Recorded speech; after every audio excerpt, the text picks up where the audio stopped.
Good evening everybody. Voice आ रही है? Yes sir. Last class के होम असाइनमेंट में किसी को डाउट भी है?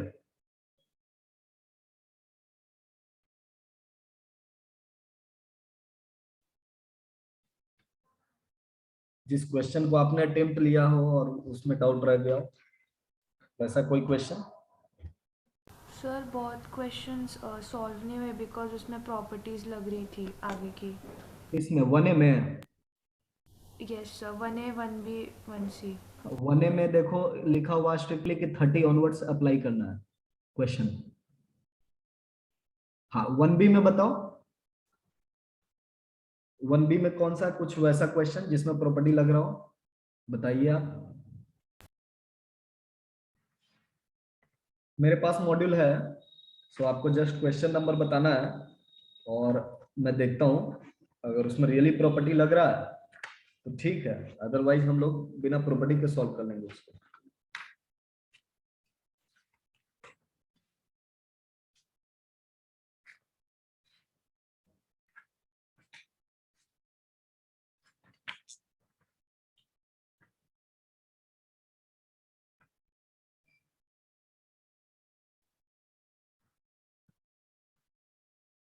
वन बी का 17।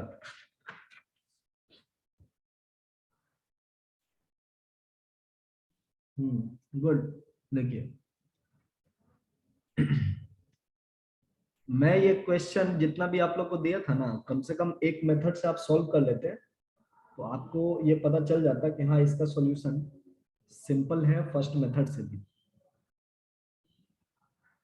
सो 1B का 13 हम देखते हैं। हम लोग को कह रहा है कि डेल्टा 1 जो है वो है डिटर्मिनेंट एक्स बी बी ए एक्स बी ए एक्स, और एक डेल्टा 2 डिफाइन किया गया है, वो है एक्स बी ए एक्स। तो हम क्या देखेंगे यहां पे?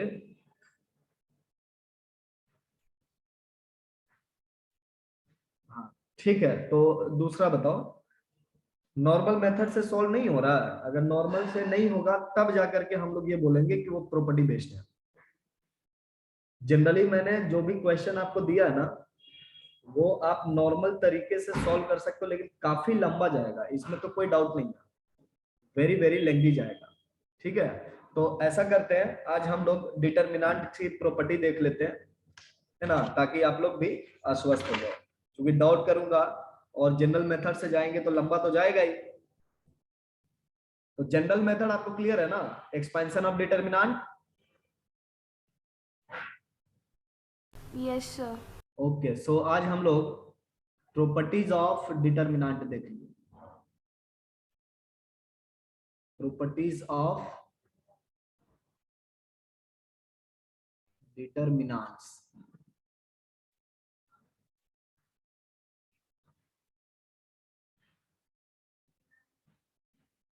जो भी प्रॉपर्टी डिस्कस करी जाएगी वो सारे प्रॉपर्टी ना हर एक ऑर्डर के लिए डिफाइंड होंगे। ठीक है, हर एक ऑर्डर के लिए। सबसे पहले हम लोग एक्सपेंशन को डिफाइन कर लेते हैं। एक्सपेंशन को एज ए प्रॉपर्टी हम रखेंगे, एक्सपेंशन ऑफ डिटर्मिनेंट्स। तो यहाँ पे इधर हम सेकेंड ऑर्डर के लिए लिखे या थर्ड ऑर्डर के लिए लिखे या फिर nth ऑर्डर के लिए लिखे, स्ट्रेटजी सेम होगा। वैल्यू ऑफ डिटर्मिनेंट अगर डेल्टा हम लोग कहेंगे, ठीक है, तो रो 1 के एलिमेंट के अलोंग हम लिखेंगे A11 को फैक्टर 11 प्लस A12 को फैक्टर 12 प्लस A13 को फैक्टर 13 एंड सो ऑन। ये किसी भी ऑर्डर ऑफ डिटर्मिनेंट के लिए वैलिड है। ठीक है, इसको हम लोग कहते हैं रो 1 के along expansion, row first expansion. ठीक है, अगर मैं रो 2 के अलोंग एक्सपेंशन करता हूं तो वो एक्सपेंशन होगा A21,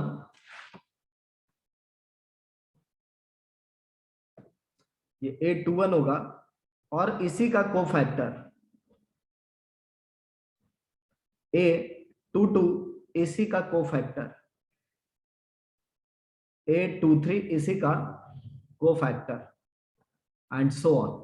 ये एक्सपेंशन अलाउंग रो 2 हो गया, और इसका भी जो वैल्यू होगा वो डेल्टा के बराबर ही होता है। ठीक है, तो ये सबसे पहले मैं अब एक डिटर्मिनेंट बना लेता हूं, एक थर्ड ऑर्डर का, और उसमें समझने की कोशिश करते हैं कि मैं क्या बताना चाह रहा हूं आप लोग। A11, A12, A13, A21, 22, 23, 31, 32, 33। इस डिटर्मिनेंट का वैल्यू अगर डेल्टा है तो डेल्टा आप रो नंबर 1 के अलाउंग एक्सपेंशन करने से फाइंड कर सकते हो। ठीक है, डेल्टा आप रो नंबर 1 के अलाउंग एक्सपेंशन करने से फाइंड कर सकते हो। आप रो नंबर 2 के अलाउंग भी एक्सपेंशन करने से आपको डेल्टा मिल जाएगा। ठीक है, रो नंबर किसी भी रो के अबाउट अगर डिटर्मिनेंट का एक्सपेंशन कर रहे हैं तो उस रो के एलिमेंट और करस्पॉन्डिंग को फैक्टर वैल्यू का प्रोडक्ट का समेशन। डिटर्मिनेंट क्या है basically?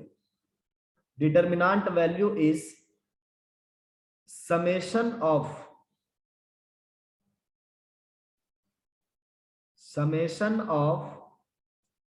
products of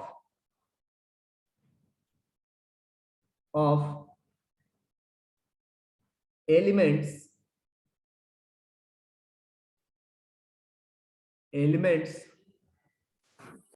and its corresponding, its cofactor ही लिखना चाहिए, corresponding लिखने से बढ़िया its cofactor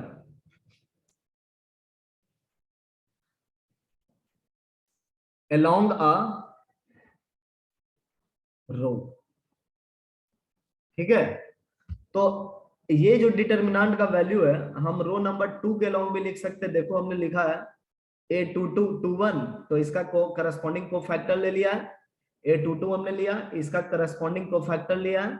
A23 लिया, इसका करस्पॉन्डिंग कोफैक्टर ले लिया। तो इस तरीके से हम रो नंबर 3 के अलोंग भी एक्सपेंशन कर सकते हैं।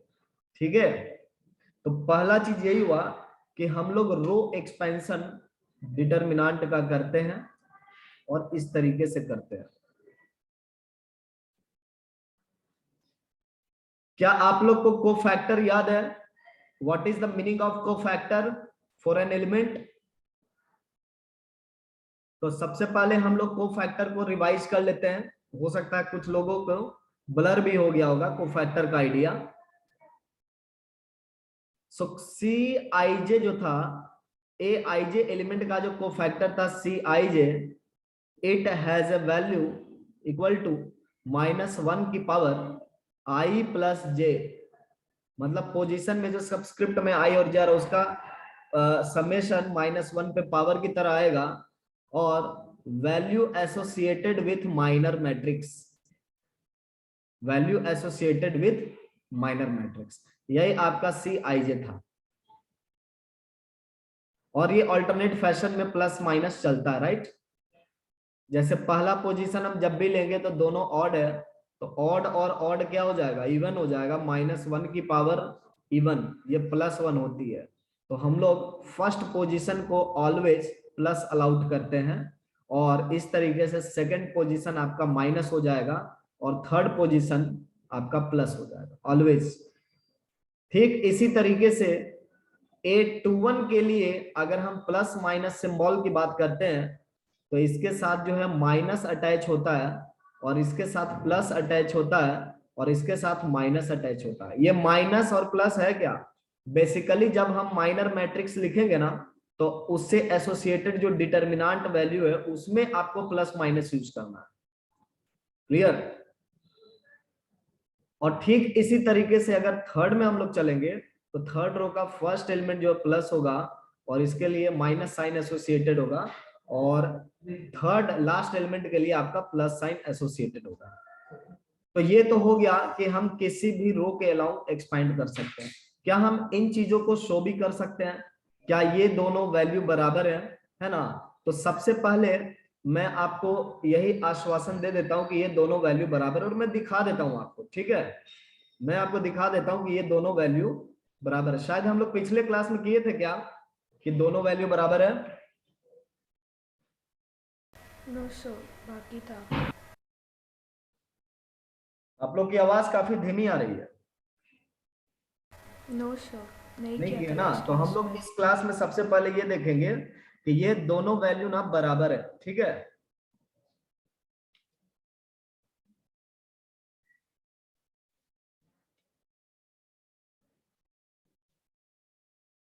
एक्सपेंशन along any row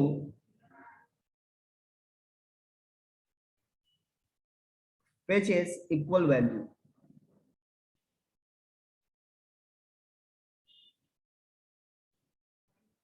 ठीक है, तो ये सबसे पहला मेरा टारगेट है कि मैं इस चीज को दिखा दूं। सो मैं स्टार्ट करता हूं R1 के अलोंग एक्सपेंशन, अलोंग R1 मेरे पास वैल्यू क्या आ रहा? A11 टाइम्स, देखिए A22 A33 माइनस A32, या 2 वाला ही रखो, A23 times A33 minus A12 times A21 A33। Sir वहाँ पे 32 होगा ना? कहाँ पे? A23 into A32। A23 और यहाँ पे हो जाएगा तुम्हारा 32, और A23 कहाँ गया? और ये किसके साथ हम कर रहे हैं? A12 ले रहे हैं ना, A23 और A31, और प्लस A13, A13 के साथ क्या आ जाएगा?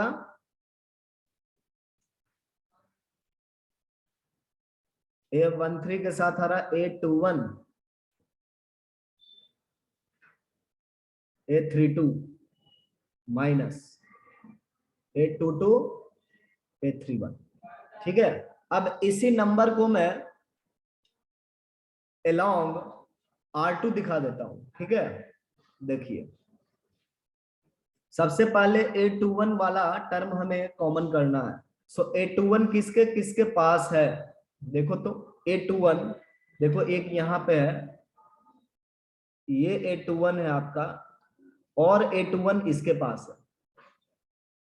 सो इन दोनों टर्म को ना आप लिखिए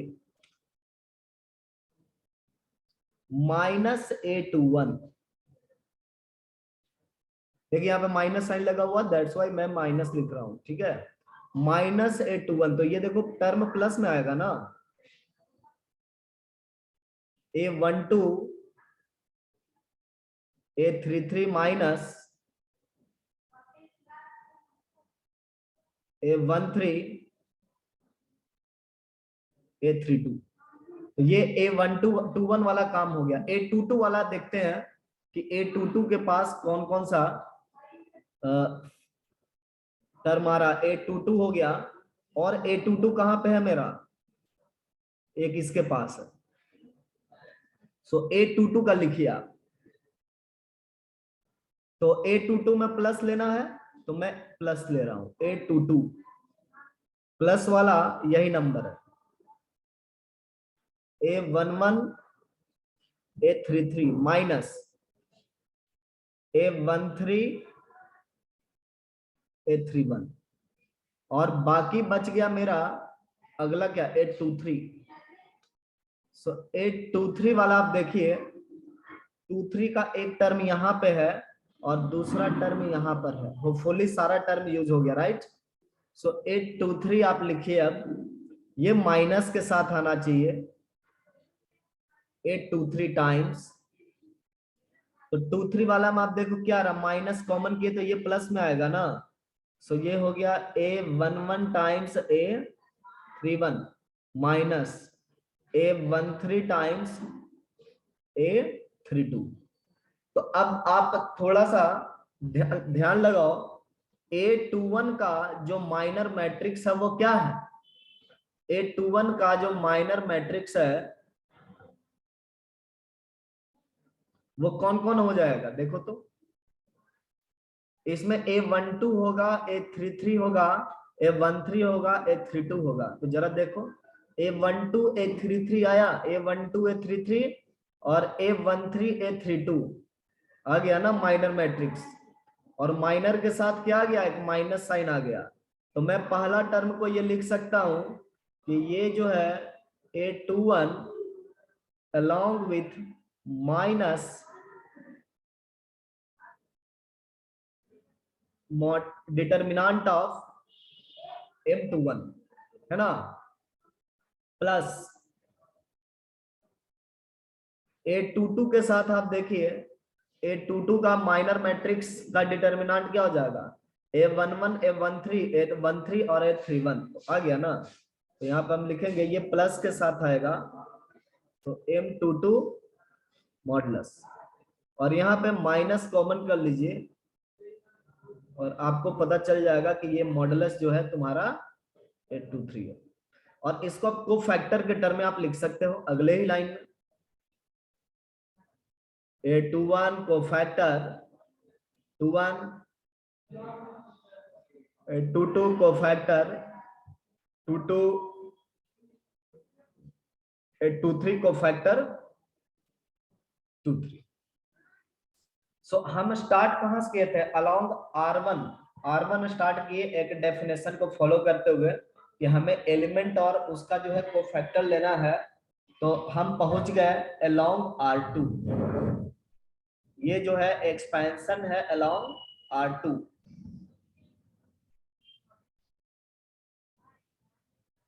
अलोंग R2, ठीक है।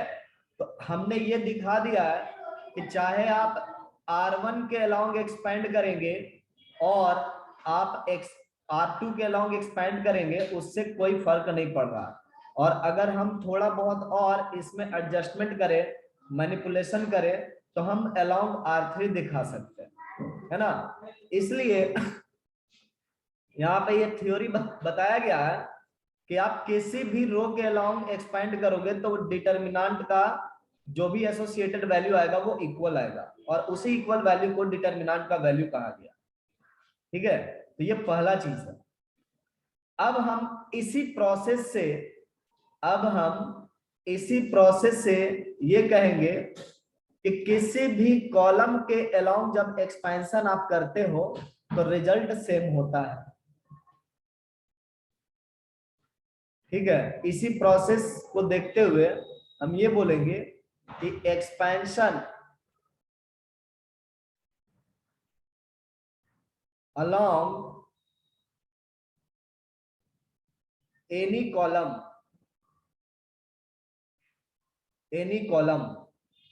fetches equal value,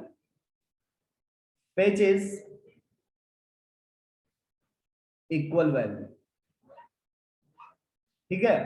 और फॉर्चुनेटली जो कॉलम के अलोंग जो वैल्यू हमें मिलेगा वही हमें रो के अलोंग मिलता है, ठीक है। तो ये पॉइंट भी हम लोग मेंशन कर लेंगे कि कॉलम के अलोंग, ये आप याद कर लो, यहीं से इसी तरीके से आप शो कर सकते हो घर पे कि value obtained along any column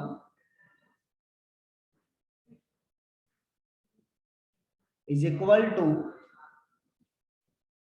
value obtained along any row। तो इसका मतलब ये हो गया कि डिटर्मिनेंट का वैल्यू फाइंड करने के लिए या तो हम रो के लॉन्ग एक्सपेंशन कर सकते हैं या फिर कॉलम के लॉन्ग एक्सपेंशन कर सकते हैं। ठीक है, आप यहीं पे देखो, थोड़ा सा मैनिपुलेशन में बता रहा हूं। पहला टर्म को डिस्टर्ब नहीं करना है, ठीक है, क्योंकि आप पहला अगर कॉलम लेते हो, फर्स्ट कॉलम लेते हो, तो देखो इसमें A11 आया है, तो A11 का कोफैक्टर तो यही नंबर्स हो जाएंगे। तो फर्स्ट टर्म को आपको डिस्टर्ब नहीं करना है। यहाँ पे 21 वाला एक अलग कर लेना, देखो 21 यहाँ भी है, 21 यहाँ भी है, और फिर देखो 31 वाला अलग कर लेना। तो 21 वाला अलग कर लो और 31 वाला टर्म ना अलग कर लेना। 31 वाला भी आपको 2 मिल जाएगा, देखो एक 31 यहाँ, एक 31 यहाँ है। सो ये दोनों टर्म को अलग कर लेना और दिखा देना कि आपका जो है वो एक्सपेंशन अलाउ कॉलम हो जाएगा। ठीक है, सो वो चीज हम लोग यहीं से दिखा सकते थे, और एक बार प्रोसेस हम लोग समझ गए ना, तो इसलिए मैं यहाँ पे दिखा नहीं रहा हूं। Is it clear? Yes sir. Very good. तो ये पहला चीज है कि हम लोग कॉलम के अलोंग भी एक्सपेंड कर सकते हैं और रो के अलोंग भी एक्सपेंड कर सकते हैं, लेकिन we can not expand along any other way. ठीक है, ये ध्यान में रखना है।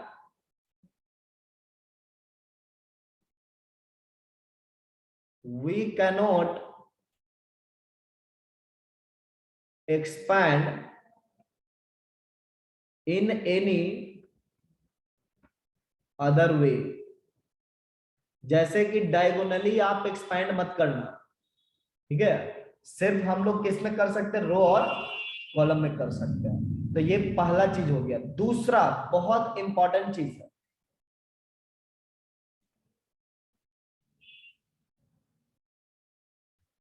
Sum of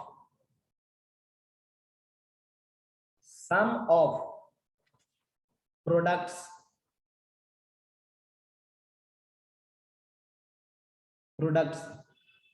of and products of any row, products of ऐसे ही लिखते any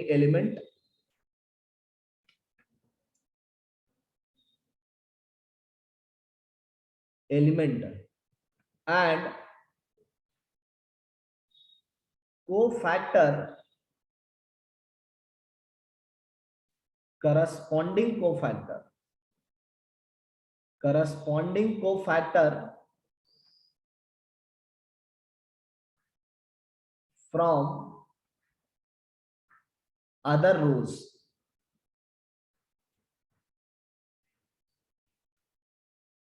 ठीक है, is equal to 0, is equal to 0। What I mean to say is that कि जैसे आपका मैट्रिक्स या डिटर्मिनेंट आप A11 स्ट्रक्चर में ले रहे हो,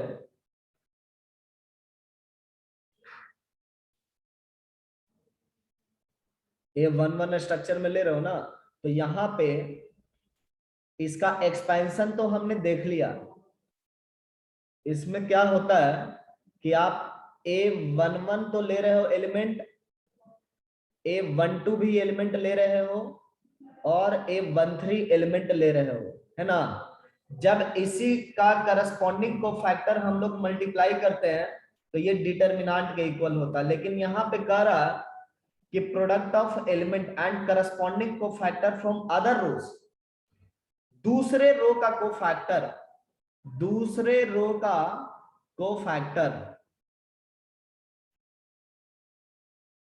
लाइक अगर एलिमेंट हम फर्स्ट रो का ले, अगर एलिमेंट हम फर्स्ट रो का ले लेकिन कोफैक्टर हम सेकेंड रो का ले, तो यहां पे क्या आ जाएगा, 21 आ जाएगा, 22 आ जाएगा और कोफैक्टर 23 आ जाएगा। यहां पे हिंट में हम लोग लिख लेंगे एलिमेंट्स फ्रॉम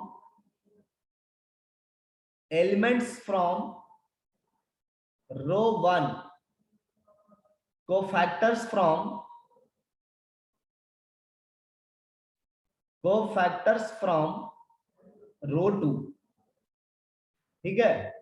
तो यहां पे ये जो समेशन होगा ना, ये समेशन का वैल्यू 0 होगा। ठीक इसी तरीके से A11 और कोफैक्टर अगर हम थर्ड का लगा दें, करस्पॉन्डिंग एलिमेंट ऑफ थर्ड का लगा दें, C32 A13 इंटू C33, इसका भी वैल्यू 0 होगा। It's not only for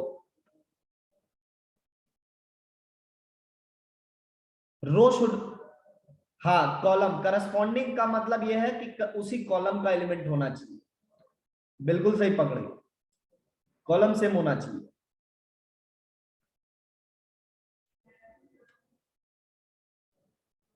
A32, तो यहां पे आपने ये देख लिया कि जिस कॉलम का एलिमेंट है उसी कॉलम का कोफैक्टर किसी अदर रो से आ रहा है ना, तब समेशन कर रहे हैं तो हम लोग को क्या मिल रहा है, 0 मिल रहा है।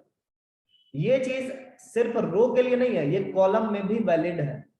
अगर हम कॉलम 1 का एलिमेंट लेते हैं और कॉलम 2 के करस्पॉन्डिंग एलिमेंट का कोफैक्टर अगर मल्टीप्लाई कर दिए ना, तो वो भी 0 हो जाएगा। Results along column, results along column is also true, is also same, ठीक है। जैसे A12 हम ले लिए और C11 लिए, A22 लिए, C21 लिए, A32 लिए और C31 लिए, तो ये रिजल्ट कितना होगा, 0 होगा। क्योंकि यहां पे आपका एलिमेंट कहां से आया, एलिमेंट फ्रॉम कॉलम 2, और कोफैक्टर कहां से आया है, फ्रॉम C1, है ना। जैसे ये डिस्टिंक्ट हुआ वैसे ही आंसर क्या हो जाएगा, 0 हो जाएगा। ये बात ध्यान में रखना है, ये बहुत इंपॉर्टेंट प्रॉपर्टी है, समझ गए। और इसी प्रॉपर्टी के बेसिस पर हम लोग सारे प्रॉपर्टी लिखते हैं, लेकिन मैं सबको प्रूफ नहीं करूंगा, एक आध प्रॉपर्टी में प्रूफ कर दूंगा। और हम लोग को मतलब है प्रॉपर्टी जानने से, है ना। मैं कुछ कुछ प्रॉपर्टी प्रूफ कर दूंगा, लेकिन सारे प्रॉपर्टी में प्रूफ नहीं करूंगा। देखिए अगला property, property number 3, property number 3 कहता है a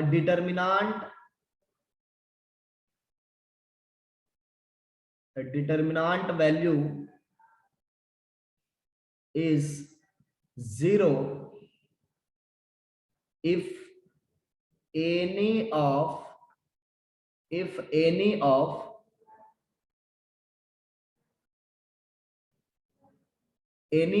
its row or column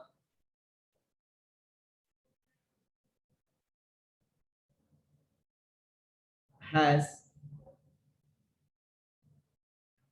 all elements equal to 0, ठीक है। इसका ये मतलब हुआ कि डिटरमिनेंट में अगर कोई भी रो के पास सारा एलिमेंट 0 हो जाए, ठीक है, तो इसका वैल्यू 0 होता है। अगर कोई कॉलम में भी सारा एलिमेंट 0 हो रहा है, बाकी एलिमेंट क्या है नहीं है, तो ये भी आपका क्या होता है, 0 होता है। ये ऐसा कर रहा है, क्लियर। क्योंकि इसमें हम क्या करेंगे, हम रो नंबर फर्स्ट के अलाउंग एक्सपेंशन कर देंगे, तो 0 into cofactor, 0 into cofactor, 0 into cofactor, तो उससे ये 0 मिल जाएगा। इसमें हम कॉलम नंबर 2 के अलाउंग एक्सपेंशन कर देंगे, तो 0 into its cofactor, 0 into its cofactor and 0 into its cofactor, वो भी 0 हो जाएगा। तो ये स्ट्रेटजी बहुत अच्छा होता है। अब देखो कई बार हम लोग जो डिटर्मिनेंट वगैरह सॉल्व करने जाएंगे उसमें हमारा ये कोशिश होता है कि मैक्सिमम नंबर ऑफ जीरो मिले, है ना। सो व्हाइल इवेल्युएटिंग डिस्क्रिमिनेंट, डिस्क्रिमिनेंट में बोलो डिटर्मिनेंट, यहाँ पे यहां से लर्निंग क्या मिल रही है, while evaluating determinants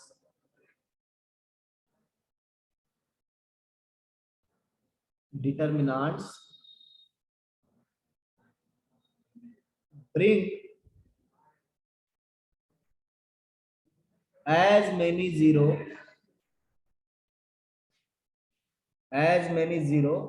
as possible,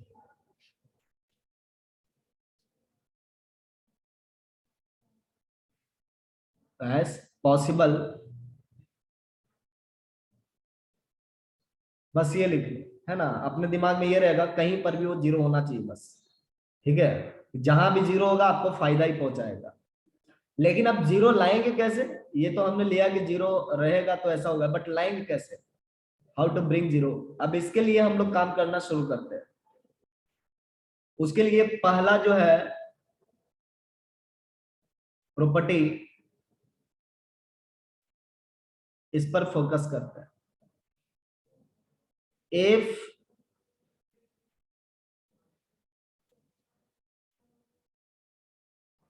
to lectures, आज का लेक्चर और कल का लेक्चर, ठीक है, तो खत्म। अच्छा आज 1.5 घंटा का ना सेशन, मैक्सिमम 2 लेक्चर और है, तो डिटर्मिनेंट और मैट्रिक्स दोनों खत्म हो जाएगा completely. If a determinant has, if a determinant has two of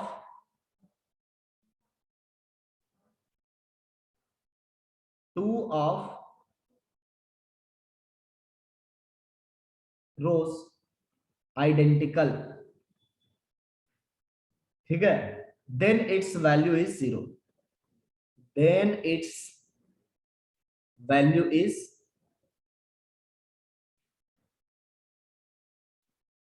0।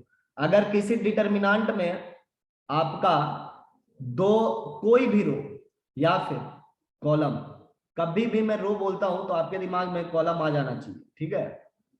सो कोई भी दो रो या फिर दो कॉलम अगर आइडेंटिकल हुआ, लाइक 2 3 7 4 9 6 और 2 3 7, तो आप यहां पे देख रहे हैं कि दो रो आपका आइडेंटिकल हो गया ना,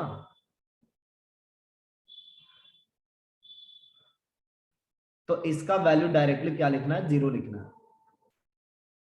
सिमिलरली अगर दो कॉलम भी आइडेंटिकल होता है तो वैसे केस में भी हम लोग क्या लिखेंगे, 2 3 7 4 9 6 2 3 7, ठीक है। यहां पे आपका दो कॉलम आइडेंटिकल हो गया,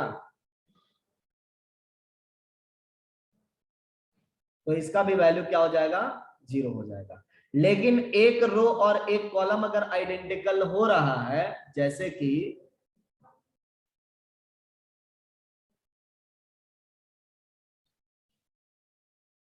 2 3 7 और 3 7, ठीक है, और बाकी आप रैंडम कुछ चॉइस अपना फिलअप कर लिए,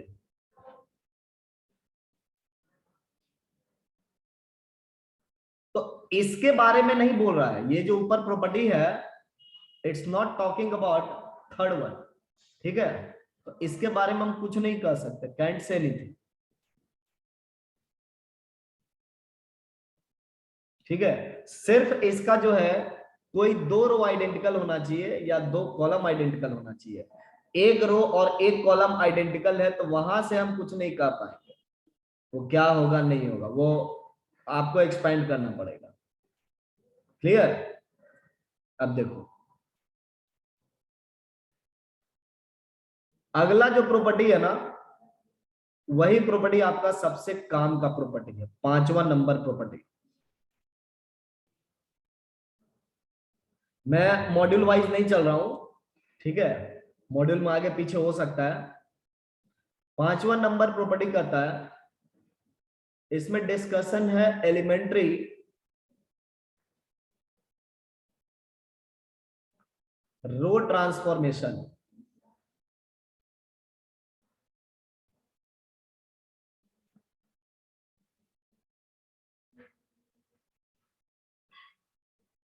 एलिमेंट्री रो और कॉलम ट्रांसफॉर्मेशन, इसका जिक्र मैं कर रहा हूं। और ये चीज आपको समझ लेना है, इसके बाद आपको मैट्रिक्स में बहुत डिटर्मिनेंट में बहुत ज्यादा प्रॉब्लम नहीं होगी। देखिए क्या कहता है, इनका कहना है कि let us say we have a determinant given by a11 a12 a13 21 22 23 31 32 and 33। तो यहां पे देखिए हमारे पास ये रो नंबर 1 है, जिसमें एलिमेंट क्या क्या है, a11 a12 और a13 है। रो नंबर 2 भी है और रो नंबर 3 भी है। इनको एज ए वेक्टर की तरह आप सोच सकते हैं, ठीक है, कि रो वेक्टर नंबर 1 है, मतलब रो नंबर 1 एक वेक्टर है, रो नंबर 2 एक वेक्टर, रो नंबर 3 एक वेक्टर है। तो यहाँ पे हम लोग एलिमेंट्री रो ट्रांसफॉर्मेशन अगर देखना चाहते हैं तो देखिए उसमें होता क्या है। रो ट्रांसफॉर्मेशन का मतलब ये है, रो ट्रांसफॉर्मेशन का मतलब ये है कि आप किसी भी रो वेक्टर में, किसी भी रो वेक्टर में आप किसी भी अदर रो वेक्टर के लिनियर कॉम्बिनेशन को ऐड और सब्ट्रैक्ट कर सकते हैं।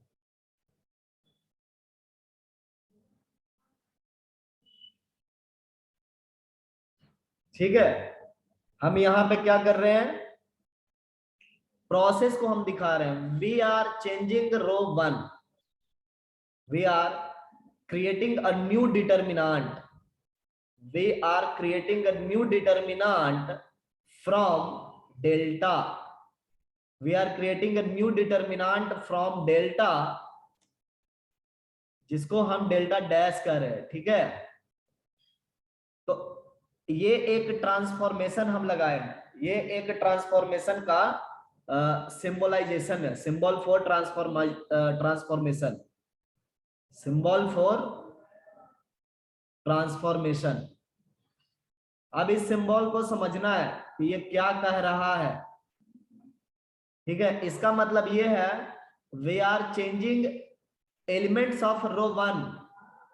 कौन सा रो का एलिमेंट चेंज हो रहा है, तो जो लेफ्ट साइड में होगा उसका एलिमेंट चेंज हो रहा है, ठीक है। जो लेफ्ट साइड में होगा उसका एलिमेंट चेंज हो रहा है। कैसे चेंज हो रहा है, तो रो वेक्टर जो है रो नंबर 1 का, उसमें l टाइम्स रो वेक्टर 2 कर रहे हैं और m टाइम्स रो वेक्टर 3 कर रहे हैं। सो एलिमेंट क्या नजर आएंगे हमें, एलिमेंट जो दिखाई पड़ेगा वो a11 में, देखो मेरा रो वेक्टर है क्या, देखो तो r1 वेक्टर जो है मेरा, इसमें है a11 a12 a13। r2 vector मेरा क्या है, a21 a22 a23। r3 vector मेरा क्या है, a31 a32 और a33। आप ऐसा नहीं समझे कि ये वेक्टर कैसे है, जस्ट आप ये समझे कि ये आपका आई डायरेक्शन वाला कंपोनेंट है, ये आपका जे डायरेक्शन वाला कंपोनेंट है और थर्ड कंपोनेंट के वाला है। तो आप अगर r1 में l टाइम्स r2 ऐड करोगे तो क्या ऐड होगा, a11 प्लस l टाइम्स 21 ना होगा। तो यहां पे हम क्या लिखेंगे, l टाइम्स a21, उसके बाद m टाइम्स a31। मतलब क्या है, हम r1 में चेंज कर रहे हैं और इन दोनों रो को ऐड कर रहे हैं, ठीक है, करस्पॉन्डिंग एलिमेंट में। और सेकंड एलिमेंट क्या बन जाएगा, A12 plus L times A22 plus M times A32। उसी तरीके से थर्ड एलिमेंट जो होगा A13 में चेंज होकर के नया एलिमेंट जो क्रिएट हो रहा है वो A23 है L टाइम्स के साथ, और M टाइम्स A33 है।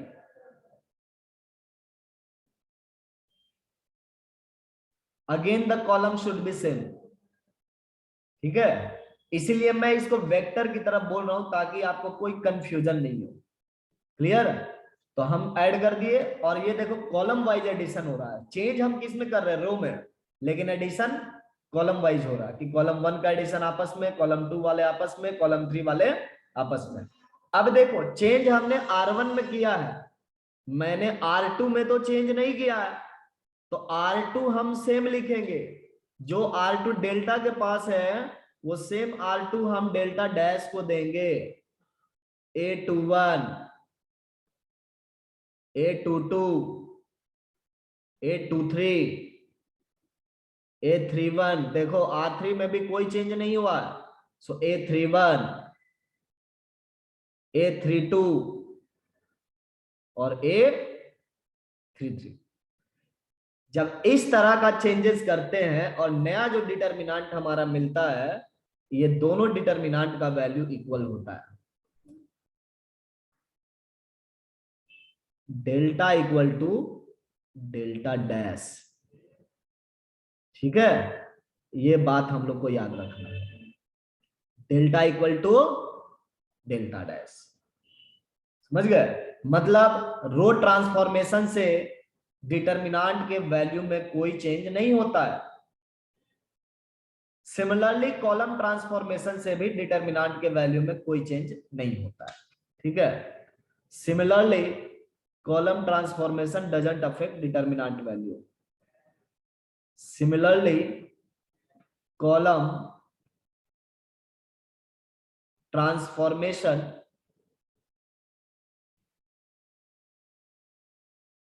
doesn't affect determinant value।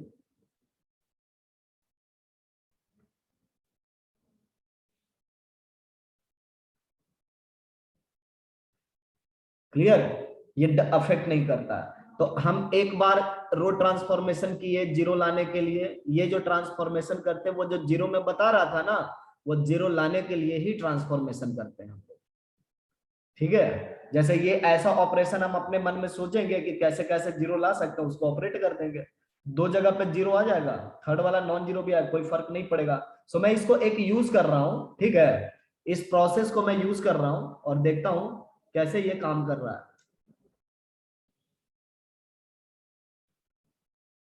Evaluate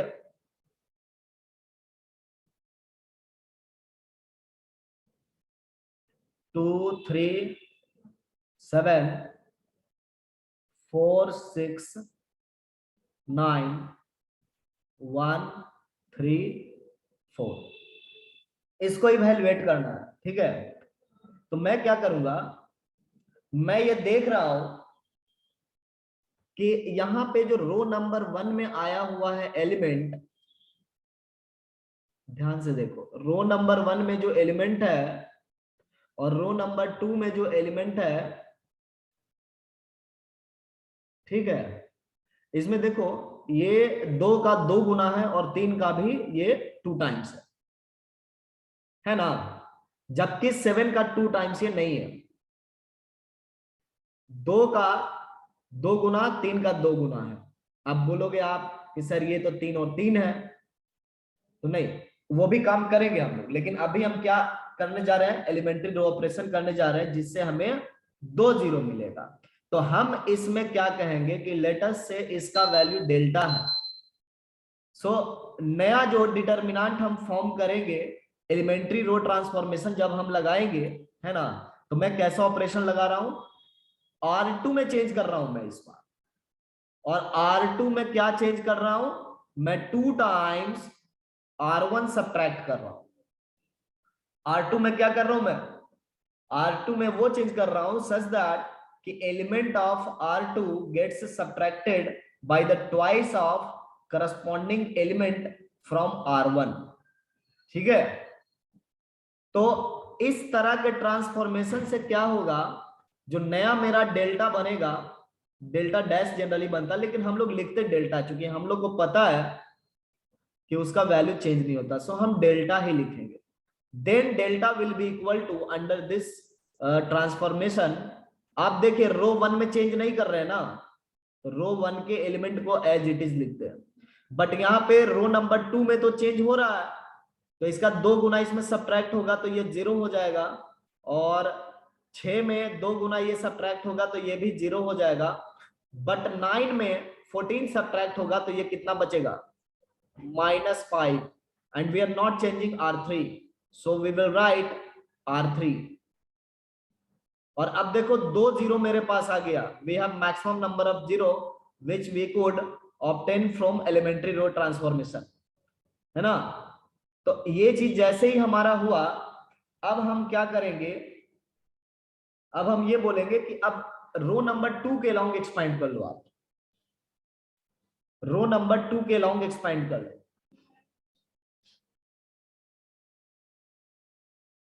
ऐसे आप बोलोगे कि आप एक बार और सर सब्ट्रैक्ट कर लेते तो यहां पर भी 0 आ जाएगा, बिल्कुल आ सकता है, लेकिन अब उतना भी ग्रीडी नहीं होना चाहिए, जितने टाइम में सब्ट्रैक्ट करोगे उतने टाइम में आप इसका इवैल्यूएशन कर सकते हो। सो डिटरमिनेंट का इवैल्यूएशन क्या होता है, एलिमेंट और करस्पॉन्डिंग कोफैक्टर, तो यहाँ पे आपका लास्ट एलिमेंट आया हुआ है, साइन लगा देते हैं, प्लस माइनस प्लस और माइनस, देखो इसके पास माइनस साइन आ रहा है -5 के साथ, तो minus into element into its cofactor, इसका कोफैक्टर क्या है देखो तो 2 3 और 1 3 है ना, तो ये हो जाएगा तुम्हारा 2 into 3 minus 1 into 3। so say how short the solution goes, 5 into 3 equal to 15।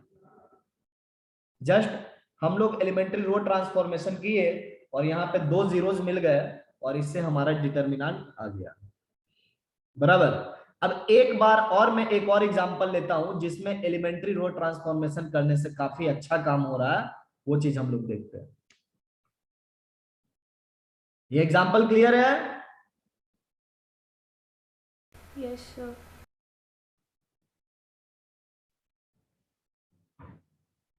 Show that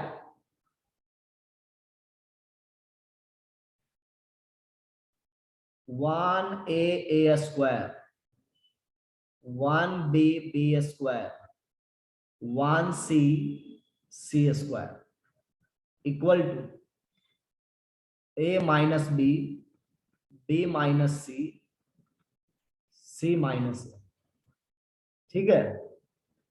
तो हम यहां पे क्या करेंगे,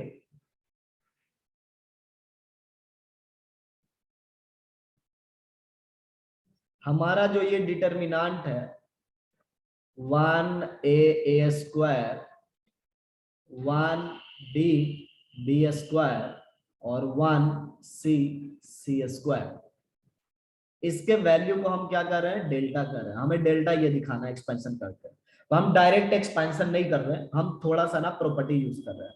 सो पहला एलिमेंट्री रो ट्रांसफॉर्मेशन में हम क्या यूज करेंगे, R1 में चेंज करूंगा मैं, R1 में R2 सब्ट्रैक्ट कर दूंगा, R1 में R2 सब्ट्रैक्ट करूंगा तो मेरे पास डेल्टा क्या दिखाई पड़ेगा, R1 में R2 सब्ट्रैक्ट कर लो, R1 में R2 सब्ट्रैक्ट कर लो तो क्या दिखाई पड़ेगा, पहला वाला कॉलम में एलिमेंट क्या हो जाएगा, 0 ना, और यहाँ पे आपका a माइनस बी हुआ और यहाँ पे आपका क्या हो गया, a square minus b square हुआ। अब हम क्या करेंगे, R2, अभी तक देखो R2 में कोई चेंज नहीं हुआ है, R3 में भी कोई चेंज नहीं हुआ है। अब हम क्या करेंगे, R2 में चेंज करेंगे R2 माइनस R3, तो यहां पे हमारा डेल्टा कितने के बराबर हो जाएगा, अब देखो R1 में हमने कोई चेंज नहीं किया, सो a माइनस बी लिख सकते हो, a square minus b square लिख सकते हो, बट यहां पे इस बार R3 का करस्पॉन्डिंग एलिमेंट R2 के एलिमेंट से सब्ट्रैक्ट हो रहा, तो यहां पे क्या हो जाएगा मेरा 0 ना, और यहाँ पे b माइनस सी, और यहाँ पे आपका B square minus c square, और बचा क्या 1 सी और सी स्क्वायर। अब देखो एक्सपेंशन कर सकते हैं, अब हम लोग को ज्यादा लोड नहीं है, यहाँ पे सिर्फ 1 है, कॉलम 1 के लॉन्ग एक्सपेंशन करेंगे। डेल्टा इक्वल टू, ये प्लस साइन होता है, ये माइनस होता है, और ये प्लस होता है, सो 1, तब तो ये डायरेक्ट हम लोग को लिखना होगा a minus b square minus c square minus b minus c a square minus b square. और अब देखो आप a माइनस बी कॉमन कर सकते हो ना, और देखो यहां से b माइनस सी कॉमन हो जाएगा, तो यहां पे क्या बचेगा b प्लस सी, और यहां पे क्या बचेगा a plus b, so b और b कैंसिल आउट हो गया, और ये बच गया c minus a, so a minus b minus c और c माइनस ए रह गया। तो इस तरीके से मैक्सिमम नंबर ऑफ जीरो हम लोग क्रिएट करते हैं जहां से मिले, और उसके बाद एक्सपेंशन करते हैं। इसके बाद one of the most important property जो आपको बहुत हेल्प करेगा, ठीक है, वो है scalar multiplication by some constant, property number 6।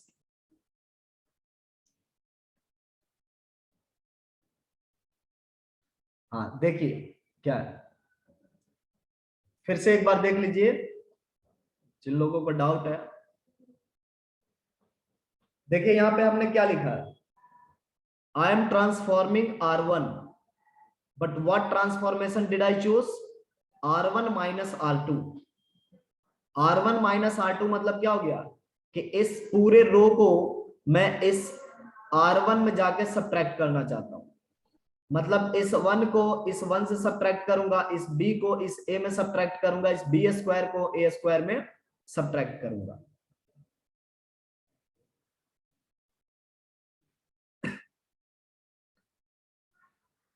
इस क्वेश्चन को कॉलम ट्रांसफॉर्मेशन से आप सॉल्व नहीं कर पाओगे, हर एक क्वेश्चन में आपको सोचना पड़ेगा कि रो ट्रांसफॉर्मेशन लगाने से काम होगा या फिर कॉलम ट्रांसफॉर्मेशन लगाने से काम होगा, समझे।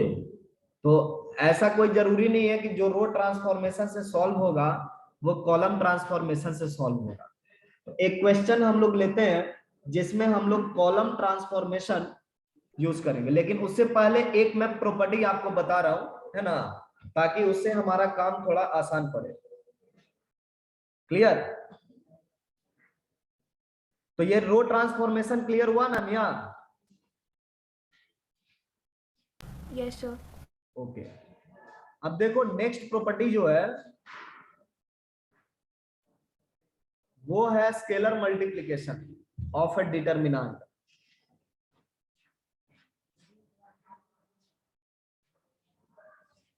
Scalar multiplication of a determinant, ये प्रॉपर्टी मुझे पहले ही बताना चाहिए था, लेकिन अभी मैं बता रहा हूं, है ना, जैसी जरूरत है उसके हिसाब से मैं बता रहा हूं आपको। इसका ये होता है मतलब कि अगर आपका ये डिटरमिनेंट है, सपोज कर लो जनरल फॉर्म में A11 A12 A13 A21 A22 A23 A31 A32 और A33। अगर किसी स्केलर नंबर से आप मल्टीप्लाई कर दोगे, लेटर से कोई के नंबर है और तुमने डिटरमिनेंट में मल्टीप्लाई कर दिया, ठीक है, तो वो के नंबर या तो किसी रो में चला जाएगा, किसी रो के एलिमेंट में मल्टीप्लाई हो जाएगा,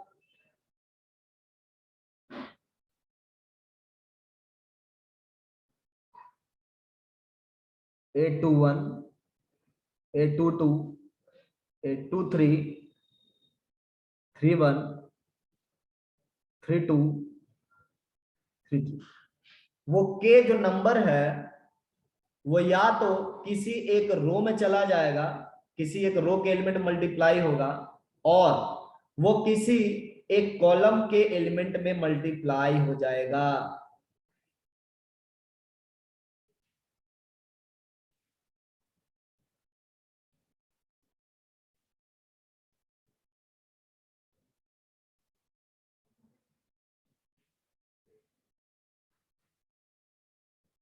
आपको जहां पे मल्टीप्लाई करना, जहां पे जरूरत है वहां पे मल्टीप्लाई करिए।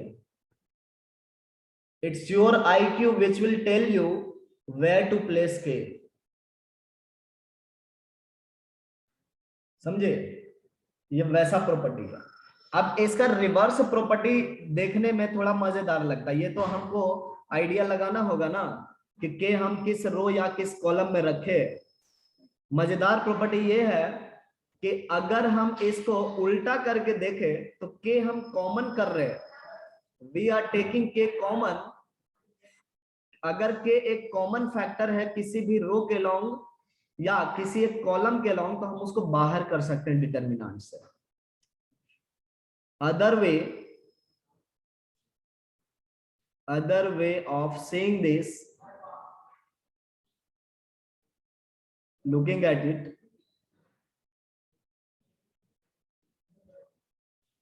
at above result,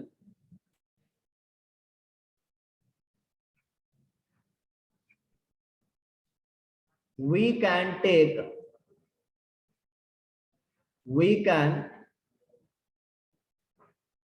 take out common factor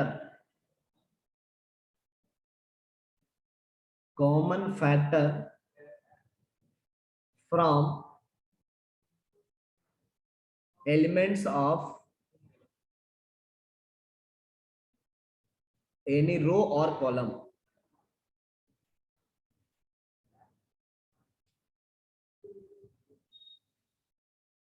any row और कॉलम, हम किसी रो या किसी कॉलम से कॉमन फैक्टर को बाहर कर सकते हैं।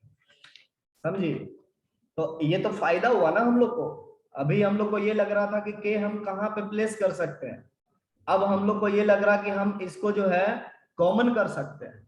सो दोनों तरीके से सोचना चाहिए ना, कभी कभी फायदा भी होता है और कभी कभी नुकसान भी होता है। तो ये ऊपर वाला जो रिजल्ट है वो नुकसान टाइप का है, मतलब आपको सोचना होगा कि कहाँ पे हम के प्लेस करें जिससे काम होगा। और नीचे वाला जो एग्जांपल है उसमें हम के कॉमन कर रहे हैं, तो मेरा जो है ध्यान है के कॉमन करने पर। ठीक है, हम के कॉमन करके बहुत अच्छे से इसके रिजल्ट को लिख सकते हैं। फॉर एग्जांपल देखिए,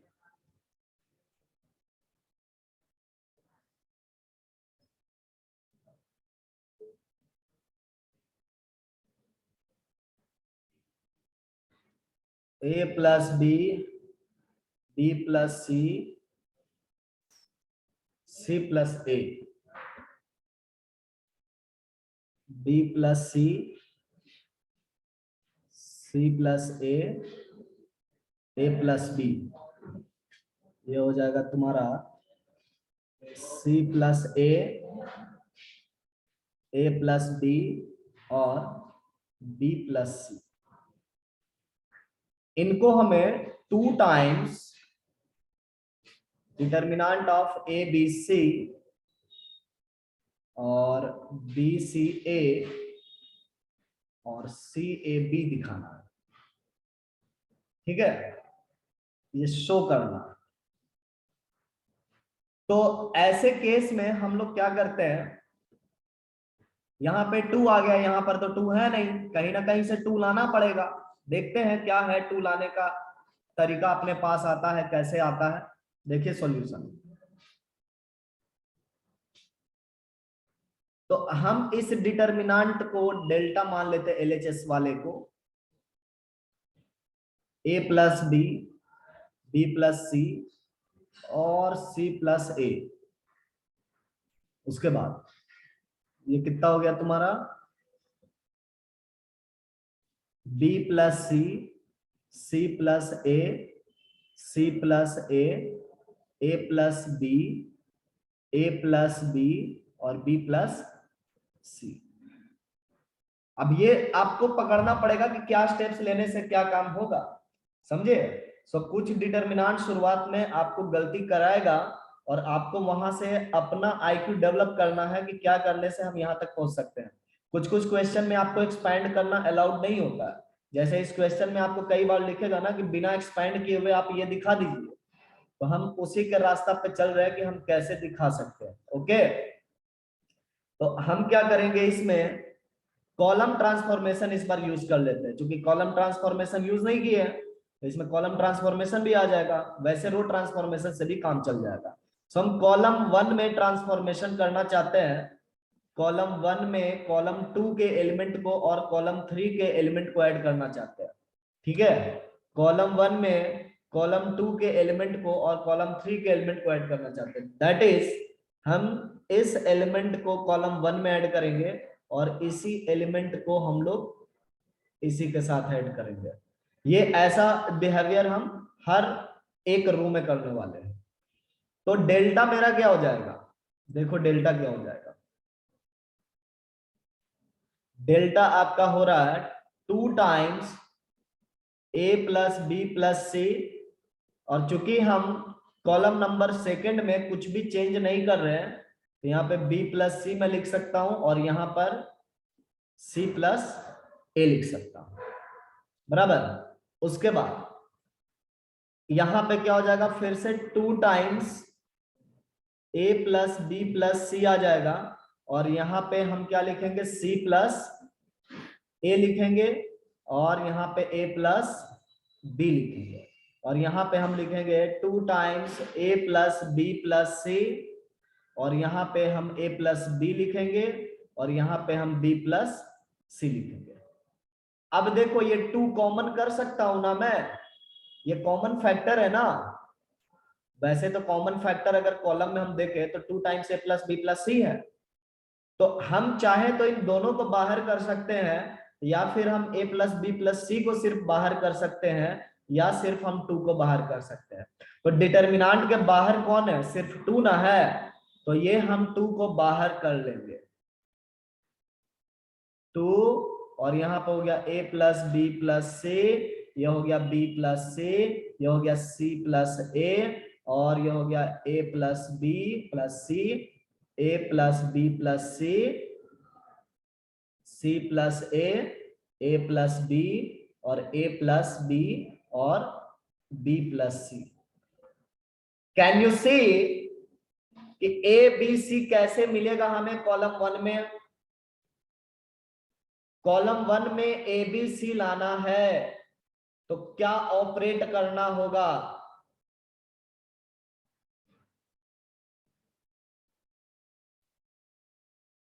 इस एलिमेंट के पास a लाना है, वे विल माइनस कॉलम 2 के एलिमेंट को माइनस कर लेंगे, है ना। कॉलम 2 के एलिमेंट को माइनस कर सकते हैं हम लोग और इस तरीके से हम लोग को क्या ट्रांसफॉर्मेशन करना, कॉलम 1 में कॉलम 2 के एलिमेंट को माइनस करना है। अब दिखाई पड़ा ना कैसे करना है, ये आपका खुद का आईक्यू लगेगा, समझे। और ये आईक्यू में अगर आप थोड़ा सा एक्सपीरियंस हो जाएगा आपको तो फिर मजा आने लगेगा। तो यहाँ पे मिल गया a b और c और यहाँ पे तो b प्लस सी रह जाएगा, यहाँ पे आपका c प्लस a रह जाएगा और यहाँ पे आपका a प्लस बी रह जाएगा, यहाँ पे c प्लस a रह जाएगा, यहाँ पे a प्लस बी रह जाएगा और यहाँ पे b प्लस सी रह जाएगा। अब आपको क्या टारगेट है कि सेकेंड कॉलम या थर्ड कॉलम ऐसा करते हैं, या तो आप सेकंड कॉलम में BCA लाइए, देखिए सेकंड कॉलम में BCA लाइए या फिर आप थर्ड कॉलम में CAB लाइए। क्या आपको लगता है क्या करना चाहिए,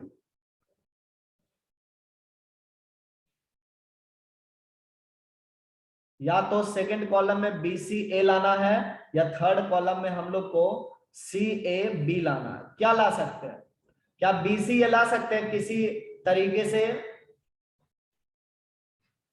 BCA लाने के लिए हमें C A और B हटाना होगा ना, तो ये हटेगा क्या, ये नहीं हट पा रहा है। तो हम कॉलम थर्ड के पास जा सकते हैं क्या? इसमें ए बी और सी करस्पॉन्डिंगली अगर हटा दें तो सी ए बी मिल जाएगा ना? Yes sir. तो हम क्या करेंगे, कॉलम वन को कॉलम थर्ड में सब्ट्रैक्ट करेंगे। सो अगला मेरा एलिमेंट्री कॉलम ट्रांसफॉर्मेशन जो होगा वो है कॉलम थर्ड में आप सब्ट्रैक्ट कर ले कॉलम वन को, तो इससे डेल्टा मिल जाएगा आपको। आप डेल्टा अपने कॉपी पे मुझसे पहले लिख लो,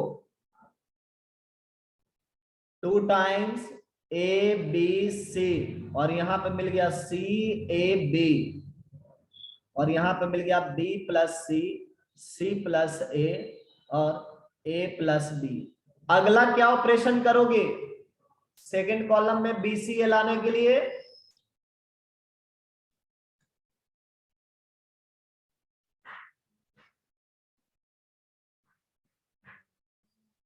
very good, C2 minus C3 कर लेंगे, बहुत बढ़िया।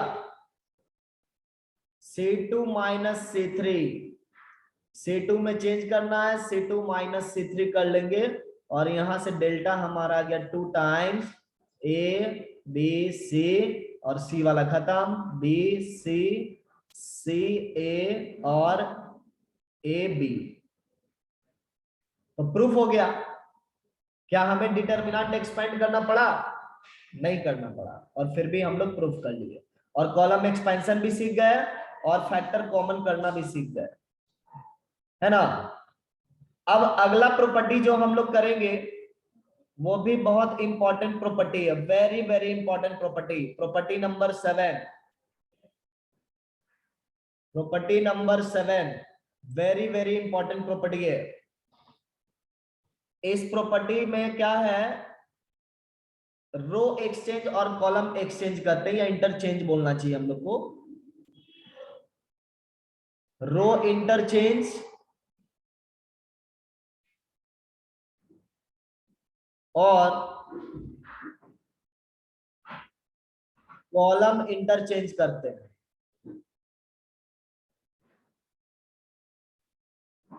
मतलब कोई भी दो रो को स्वैप कर दिए या दो कॉलम को स्वैप कर दिए।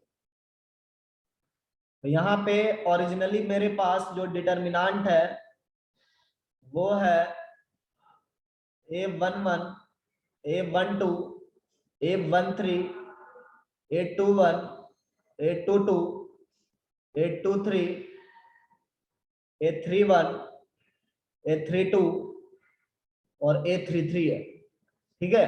और एक हम लोग ऑपरेशन लगा रहे हैं, एक ऑपरेशन हम लोग यूज कर रहे हैं कि R2 को हम इंटरचेंज कर रहे हैं R3 से। तो यहां पे एक नया डिटरमिनेंट आपको मिलेगा, डेल्टा डैश, ठीक है। तो डेल्टा डैश क्या लिखोगे, यहाँ पे R1 में कुछ चेंज नहीं हुआ है, सो R1 के एलिमेंट को एज इट इज रखो, लेकिन R2 R3 आपस में इंटरचेंज किया है, सो R3 चला आएगा R2 के पोजीशन पर,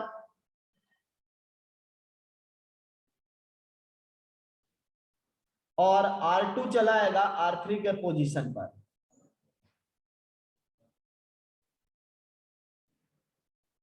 तो ऐसे केस में कभी भी हम लोग काम करते हैं तो यहाँ पे रिजल्ट क्या है, delta equal to minus delta dash, और हम लोग इसको बेहतर टर्म में समझेंगे कि डेल्टा डैश जो होगा वो निगेटिव ऑफ डेल्टा हो जाएगा।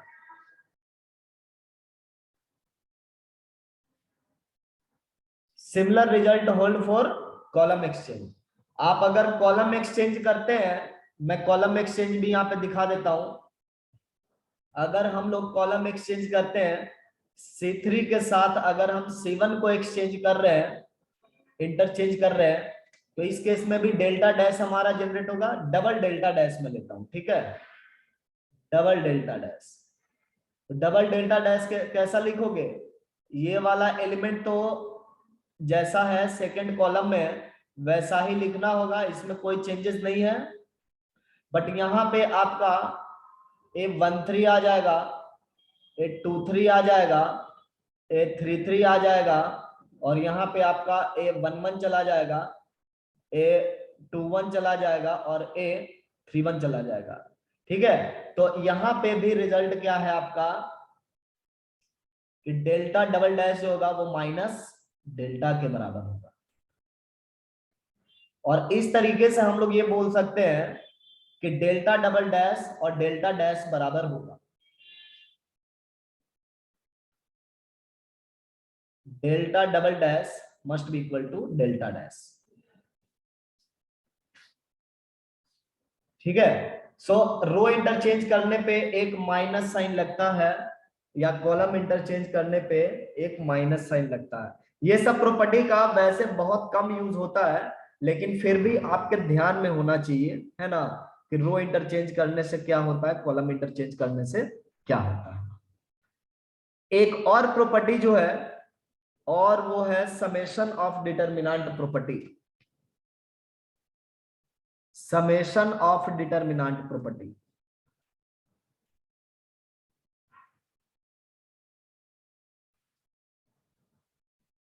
Summation of two determinants.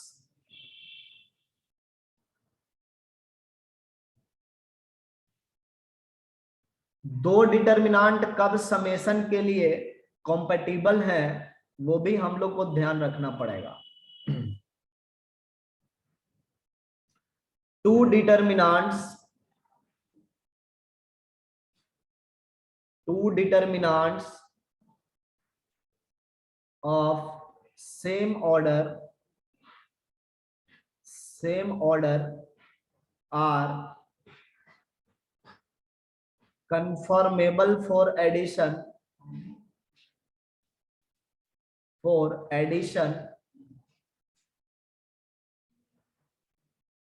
if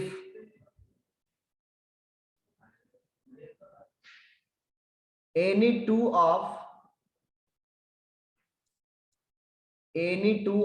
corresponding rows or column, any two of corresponding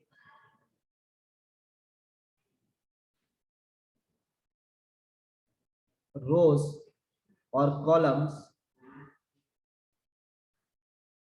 conformable for addition if any two rows of corresponding rows or columns are identical.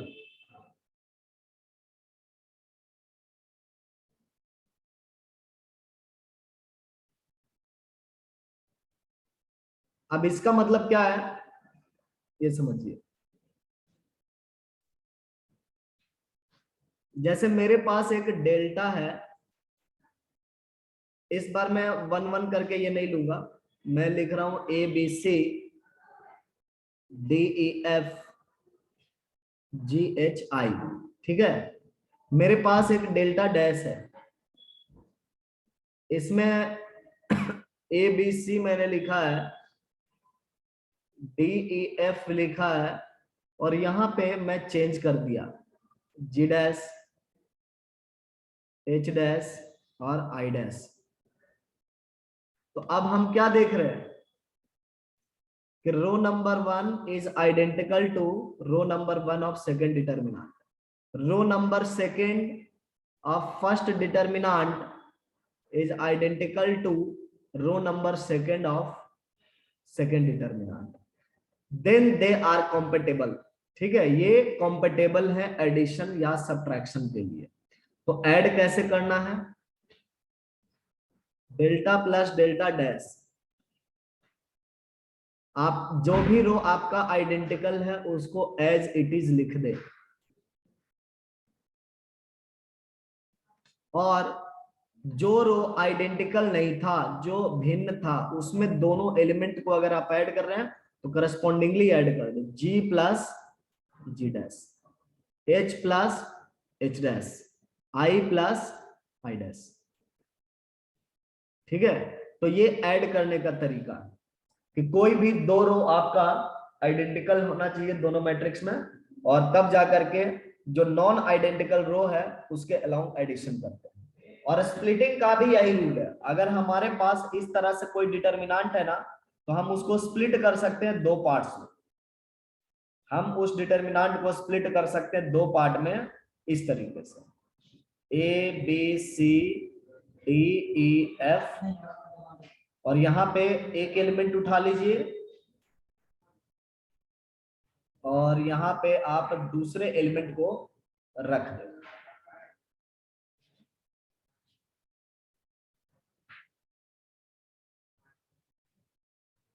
ठीक है, ये नियम है ऐड करने का और स्प्लिट करने का। तो इसके साथ जो है डिटर्मिनेंट का जितना भी प्रॉपर्टी होता है, खास करके बेसिक प्रॉपर्टी, वो सारा प्रॉपर्टी क्लियर हो जाता है, समझे, इतने पार्ट्स। अब हम लोग इस पे कुछ और न्यूमेरिकल्स कर लेते हैं ताकि हम लोग को बाकी जो प्रॉपर्टी है वो भी क्लियर हो जाए, है ना। कुछ प्रॉपर्टीज मैंने अभी तक उसका एग्जांपल नहीं लिया है, सो हम उसके लिए एक एग्जांपल सेलेक्ट करते हैं और उसको यूज करें।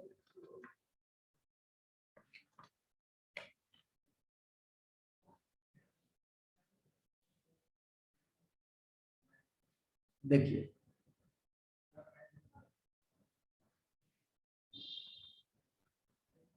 show that determinant 1x yz 1 y zx and 1 z xy is equal to 1x x square 1y, ऐसा करते हैं, ये नहीं है, थोड़ा सा और चेंज कर देते हैं ताकि हम लोग को एक और प्रॉपर्टी जानने को मिल जाए। यहाँ पे x ले लेते हैं, x square 1y y square और 1z z स्क्वायर। ठीक है, तो ये हमें शो करना है और जनरली आपको लिखा हुआ रहेगा विदाउट एक्सपेंशन, विदाउट एक्सपेंशन। सो देखिए किस तरह से ये एग्जांपल होता है, सॉल्व करना है। हम लोग इसको डेल्टा मान लेते हैं ना, ताकि कोई भी हम ऑपरेशन वगैरह लगाए तो हम लोग को दिखता रहे कि क्या हो रहा है। एक्स वाई जेड, और यहाँ पे वाई जेड हो गया, जेड एक्स हो गया और एक्स वाई हो गया। अब देखो सबसे पहले दिक्कत क्या आ रही है, यहाँ पे 1 1 1 जो है कॉलम 1 में और लाना है हम लोग को रो 1 में। ठीक है, तो हम एक काम ये कर सकते हैं कि पहले ही 1 1 को रो 1 में भेज दे, या मतलब ऐसा करें कि रो को कॉलम में चेंज कर ले। ठीक है, हम रो को कॉलम में चेंज कर लेते हैं, उससे मेरा डिटर्मिनेंट का वैल्यू चेंज होता नहीं है। क्यों नहीं होता है? क्योंकि आप रो के लॉन्ग भी एक्सपेंशन कर रहे हो और कॉलम के लॉन्ग भी एक्सपेंशन कर सकते हो, करस्पॉन्डिंग कॉलम के लॉन्ग। तो हम ऐसा कर रहे हैं कि रो को कॉलम में तब्दील कर रहे हैं, ये भी एक प्रॉपर्टी है ना, जो अभी तक टच नहीं हुआ है। रो को हम कॉलम में ट्रांसफॉर्म कर दिए। ठीक है, इससे हमें जो डेल्टा डैश मिलेगा वो डेल्टा के बराबर होता है।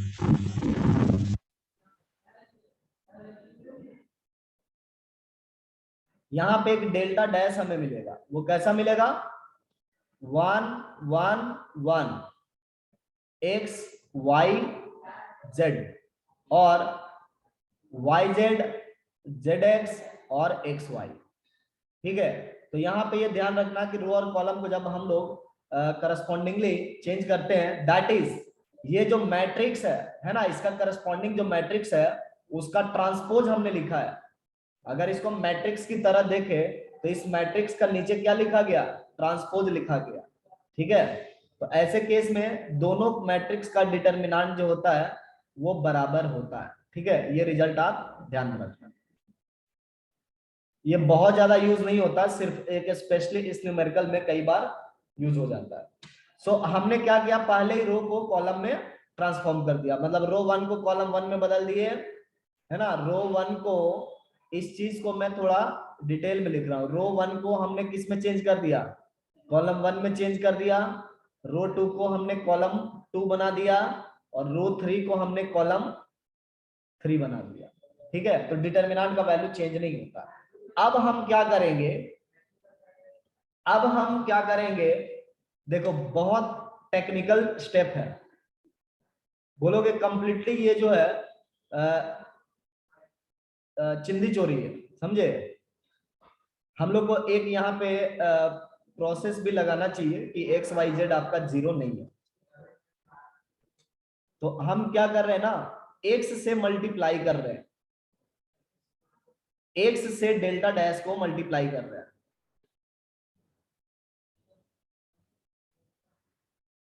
तो अब हम एक्स से अगर डेल्टा डैश को मल्टीप्लाई कर रहे हैं तो वो एक्स कहां जाना चाहिए, कौन डिसाइड करेगा। ये जब तक न्यूमेरिकल आपको पता नहीं रहेगा आपको पता ही नहीं चलेगा कहां जाना चाहिए। ये कॉलम 1 में जाना चाहिए, क्योंकि हम लोग को लाना क्या था, एक्स स्क्वायर लाना था ना। देखो एक्स और एक्स स्क्वायर लाना था, तो ये कॉलम 1 में जाएगा। सो हम यहाँ पे लिखेंगे कॉलम 1 में मल्टीप्लाई करके एक्स स्क्वायर और एक्स वाई जेड। हम इसमें y मल्टीप्लाई करेंगे और ये आपका कॉलम 2 में जाएगा, y square x y z. हम इसमें z मल्टीप्लाई करेंगे और ये कॉलम 3 में जाएगा, z square x y z. ठीक है, अब यहाँ पे हम देख रहे हैं कि एक्स वाई जेड जो है इससे कॉमन है, 1 into x y z, 1 into x y z, 1 into x y z in column in row 3। So x y z को हम बाहर कर सकते हैं, बिल्कुल जितना कांस्टेंट मन है उतना कांस्टेंट मल्टीप्लाई कर सकते हो और जितनी जरूरत है उसके हिसाब से। So it's hidden trial basically, right. So हम यहाँ पे जब हमको न्यूमेरिकल पता है तब मुझे दिख रहा है कि एक्स वाई जेड मल्टीप्लाई करने से ये काम हो रहा है। मेनी टाइम्स हम लोग को स्पेक्यूलेट करना पड़ता है, ठीक है, और गलतियां भी होती है। सो एक्स वाई जेड हम कॉमन कर सकते हैं, तो हम लोग को मिल जाएगा x y z x square y square z square और नीचे में 1 1 और 1 मिला। अब देखो x y z x y z x y z cancel हो जाएगा ना, एलएचएस में ये फैक्टर है और ये भी फैक्टर है, कैंसिल कर दो। सो डेल्टा डैश मेरा जो आ गया, कैंसिल करने के बाद x y z x square y square z square 1 1 1। लेकिन यहाँ पे हम देख रहे हैं कि कुछ जैसा लाना था ना वैसा नहीं आया है। मेरा टारगेट क्या था कि 1 मेरा किस में होना चाहिए, रो नंबर 1 में, और एक्स वाई जेड मेरा रो नंबर 2 में और ये रो नंबर 3 में होना चाहिए। तो अब हम उसके लिए काम करेंगे। अब उसके लिए हमें क्या करना पड़ेगा, रो इंटरचेंज करना पड़ेगा। सो हम बोलेंगे कि रो नंबर 3 को इंटरचेंज करेंगे रो नंबर 2 से, तब तो हमें डेल्टा डैश जो मिलेगा वो निगेटिव डिटरमिनेंट के साथ मिलेगा ना। तो x y z 1 1 1 x square y square और जेड स्क्वायर। अब हम बोलेंगे कि एक बार और ना हम लोग को रो इंटरचेंज करना है, R1 को R2 के साथ। तो अब क्या हो जाएगा, मेरा डेल्टा डैश में एक और निगेटिव साइन लग जाएगा, एक निगेटिव दूसरा negative, 1 1 1 x y z x square y square और जेड स्क्वायर। ये माइनस माइनस प्लस हो गया, तो मेरा डिटरमिनेंट ट्रूफ हो गया, जैसा हम चाहते थे वैसा आ गया।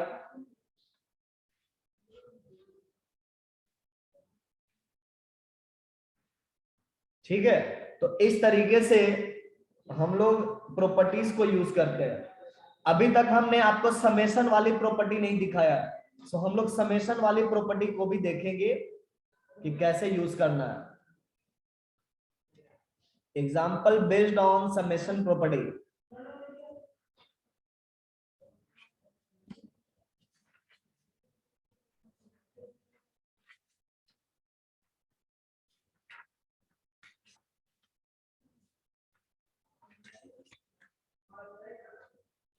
देखिए समेशन प्रॉपर्टी कैसे करते हैं हम लोग काम।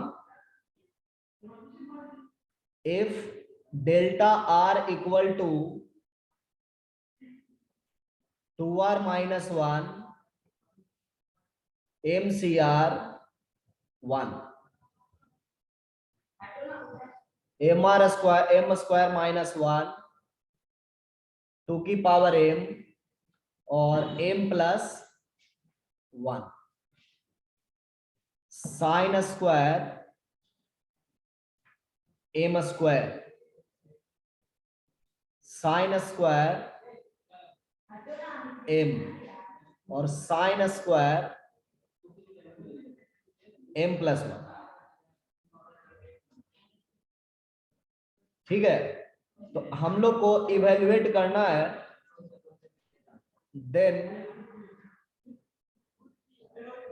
Evaluate sigma r equal to 0 से m डेल्टा r, इस क्वांटिटी को इवेल्युएट करना है। तब कैसे इवेल्युएट होगा? तो सिग्मा का मतलब क्या होता है? समेशन ना। सिग्मा r इक्वल टू 0 से लेकर के m तक है, और यहाँ पे डेल्टा r है। मतलब ये हुआ कि delta not, delta 1, delta 2, delta 3 dot dot dot delta m बराबर। अब देखिए डेल्टा नॉट के पास क्या क्या आएगा? यहाँ पे r का वैल्यू क्या लिया गया? 0। तो m वाला में कुछ चेंज होगा? कुछ भी नहीं। सो r का वैल्यू 0 लेने पे -1 आ रहा, और यहाँ पे ये 1 आ जाएगा। देखो mc 0 बनेगा ना, और ये क्या बन जाएगा? 1 बन जाएगा, और नीचे में कोई चेंज नहीं होगा।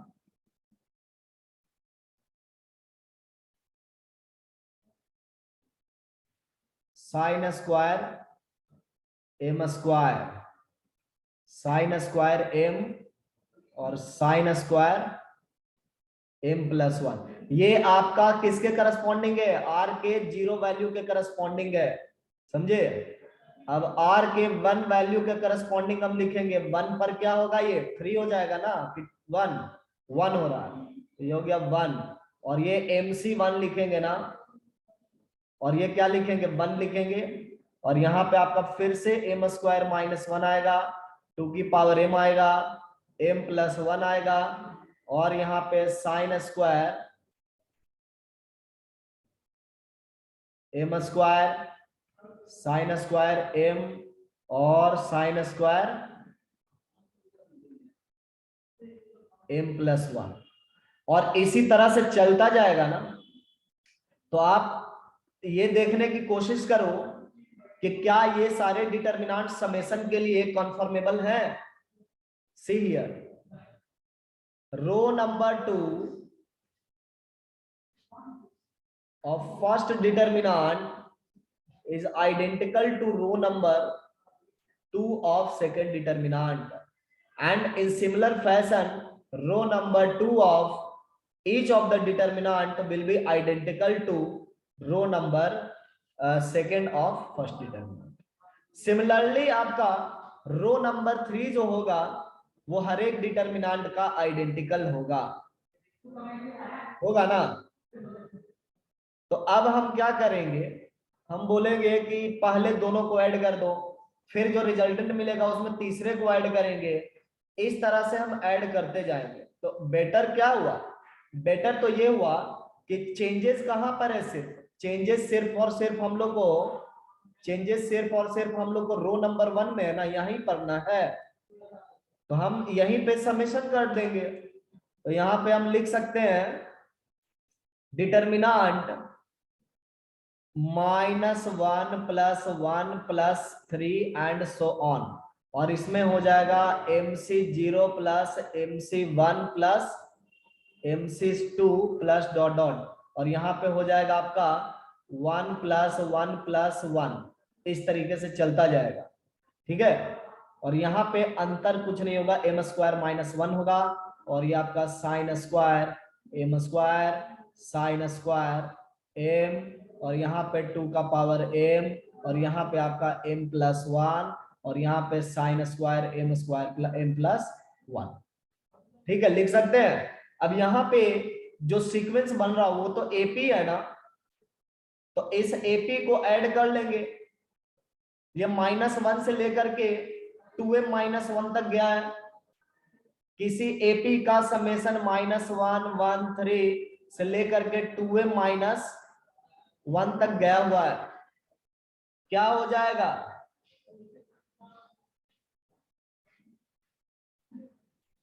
तो इस एपी को सम कर लो, फर्स्ट टर्म फाइनल टर्म का एडिशन 2m-1 प्लस -1 ऐसा लिख सकता हूं मैं, divided by 2, first term plus last term divided by 2 into number of term. How many number of terms are there? m+1। So ये रिजल्ट आपका m² -1 आ रहा, ठीक है। तो ये समेशन आपका m² -1 आ रहा, और ये रिजल्ट तो कौन नहीं जानता, MC0 से लेकर के MC m तक का समेशन 2 की पावर m होता है। और यहाँ पे 1+1 कितनी दफा आया हुआ है? m+1 टर्म्स आया हुआ है, तो इसका वैल्यू m+1 हो जाएगा।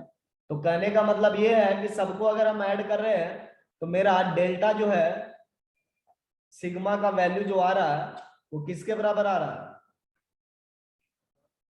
Sigma delta r equal to 0 से लेकर के m का समेशन जो आ रहा है वो आ रहा है m² -1 2 की पावर m m+1 और m² -1 2 की पावर m m+1 और नीचे में आपका जो भी आ जाए, अब हम उससे घबराएंगे नहीं। क्यों? क्योंकि ऊपर के 2 रो आइडेंटिकल हो गए, और वो प्रॉपर्टी हम लोग देखे थे ना कि 2 रो आइडेंटिकल होते हैं तो वैल्यू कितना होता है? 0 के बराबर। तो इस डिटर्मिनेंट का वैल्यू 0 हो गया क्योंकि ये 2 रो आइडेंटिकल हो गए।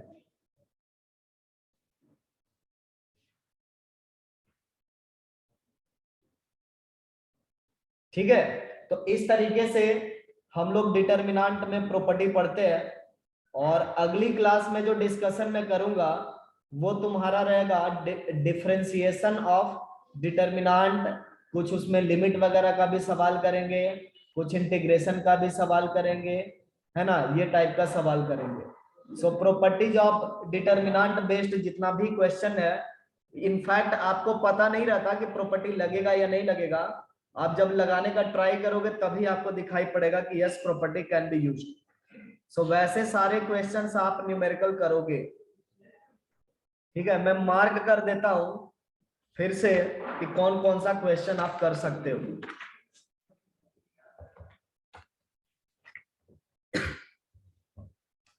इन चैप्टर एक्सरसाइज बने का मुझे लग रहा कि अब कंप्लीट हो गया, कुछ कुछ क्वेश्चन छोड़ देता हूं। जैसे 18 जो है डिफरेंशिएशन का सवाल है,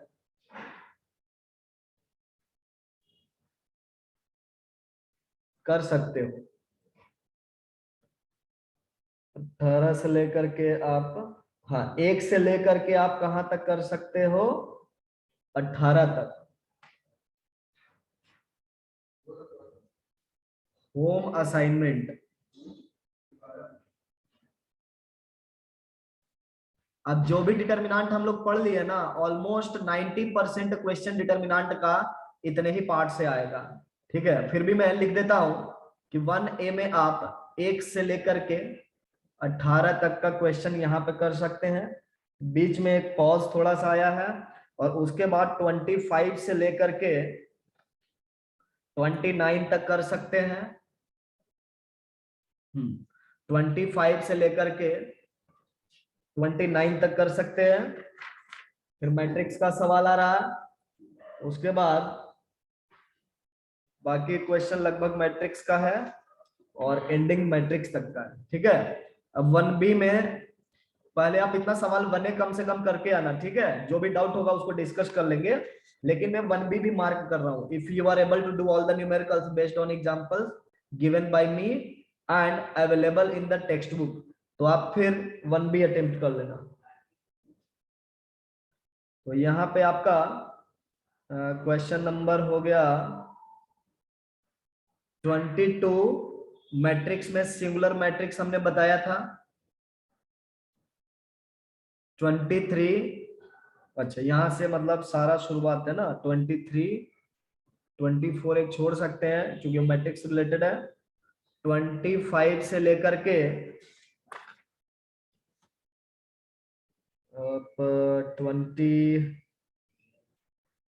30 तक कर सकते हो।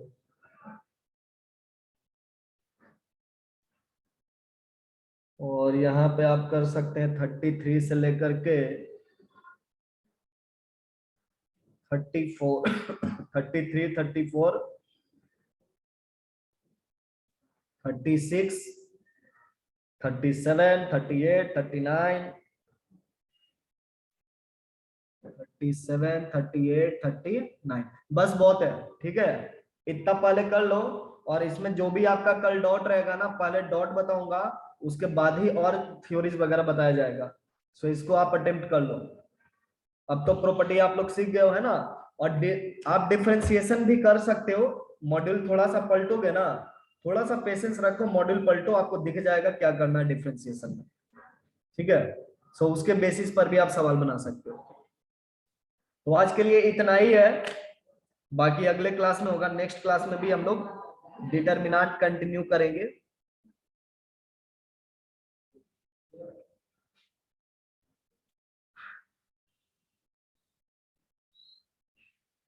और इसके बाद आपका क्रैमर रूल होगा।